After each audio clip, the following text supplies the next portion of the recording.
Well, why did Jesus wait to heal Lazarus? Now, I think that you're going to be shocked by the answer. Look at John 11, verse 5. Now, Jesus loved Martha and her sister and Lazarus.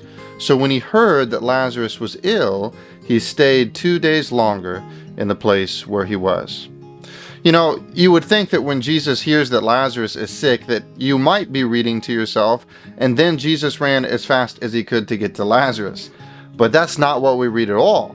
In fact, he stayed 2 days longer in the place where he was. Now, that word "so" that you read that begins that verse is not quite strong enough.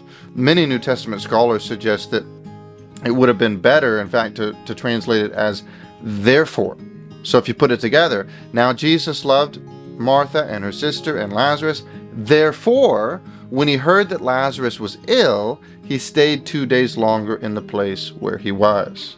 And this really leads us to the first of 4 reasons that Jesus waited. Here's the first one. Jesus waited as a way to demonstrate his love. The text is claiming that Jesus shows his love by delaying. So it's important to understand that this delay is not therefore evidence that Jesus didn't love Martha and Mary and Lazarus. On the contrary, the delay is evidence that he did love them. It's remarkable to think about. You know, for those that minister to children, parents, teachers, you notice that children often just kind of live in the here and the now. Sometimes my daughter Emmy is starving and I tell her, hey, we're going to eat in about 15 minutes. And she's like, oh, 15 minutes, it's such a long time, you know, because kids live in the moment. They live in the immediate.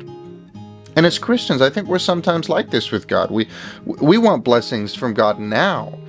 We can't trust God for any sort of delay that might be a mark of his own love and that also might be for our own good.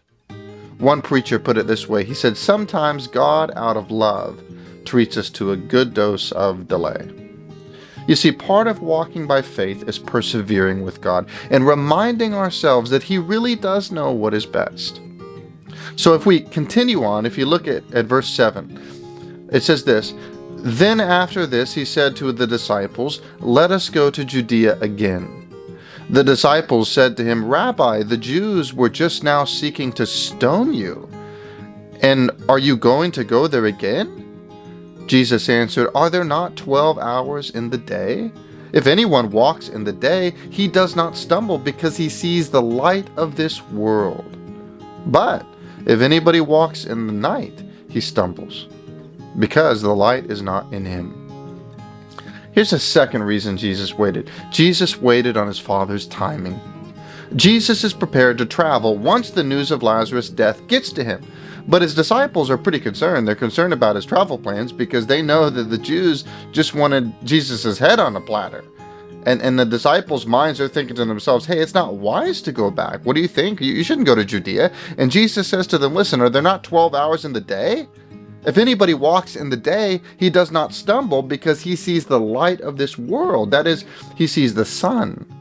This is important. In the days before clocks and watches, the Romans divided the daylight period into 12 hours. And during those 12 daylight hours, people did their work. That was when you could do your work, because once the darkness came, it was time to stop working. You could no longer see because you didn't have the light of this world. You didn't have the sun. Now, we don't catch the power of what Jesus is saying because we often work during the day and also at night because we have electrical power to help us.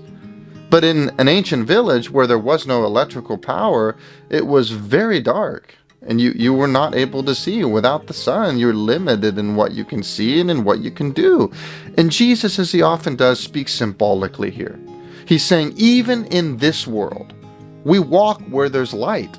So I must walk by the light of my Father's revelation.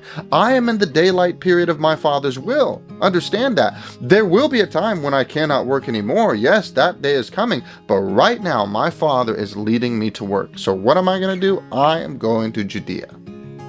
Now, throughout John's Gospel, Jesus is committed to the Father's will. And I think it's good to do an audit on occasion in our lives. Does God mean for me to be doing this now? Am I submitting to his timing in my life? Now, I certainly don't presume to know what God is doing in your life, what's going on in your life, but I do know that you can trust him.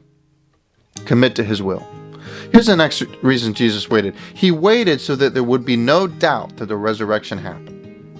Here in the West, we often wait several days sometimes to bury people. But in the first century, they tried to bury you within one day, because the body would decay so fast because it was in this hot atmosphere. And in consequence of such a quick burial, and because there were not very many skilled doctors around always, it was not uncommon for some people to be buried alive. So they're buried and they're not really dead. So there were cases that were known where the body was being taken to the grave, and then all of a sudden, there would be tapping. But all this is to say, I suppose, that if Jesus got there the day of his death, there would be people that would come along and say, "Oh, he's only been dead but 2 days. I've seen this kind of thing before." But because Jesus delayed, and the body had been dead for a total of 4 days, he was already decomposing. I think that God wanted it to where nobody could write this thing off. Lazarus was really dead, and Jesus was going to make him really alive. Here's the last reason. Jesus waited so that God would be glorified. Look at verse 4. But when Jesus heard it, he said, "This illness does not lead to death. It is for the glory of God, so that the Son of God may be glorified through it." When people would begin to realize that a miracle has happened, there would be no choice but to raise your hands and praise the Lord for the work that he had done.